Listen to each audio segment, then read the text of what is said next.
Hello everyone, welcome to my channel. In this video, I will show you how I created a 2D model of a house and then converted it into a 3D model using Fusion 360 software. Firstly, we need to create the basic structure of our house in Fusion 360. We can do that by using the sketch and extrude tools. Once we have completed drawing all the walls, we can use the loft tool to connect them together seamlessly.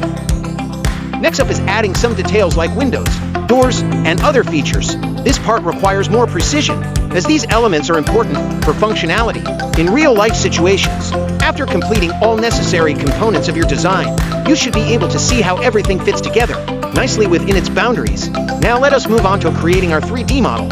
From this 2D drawing we created earlier, we will start by selecting all parts we wish to convert into 3D objects in Fusion 360.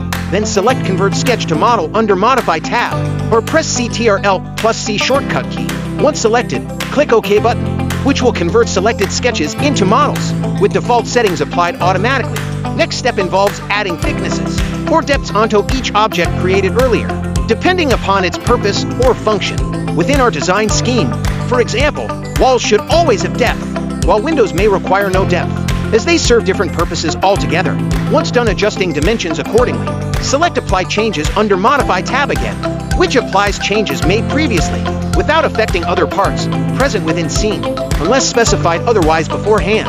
Finally, once finished editing, click OK button, which saves current state of modified objects back into memory, ready for future use if needed later on down line. That was all for today. Thank you very much for watching till here. Please like and subscribe for more videos like this in future too.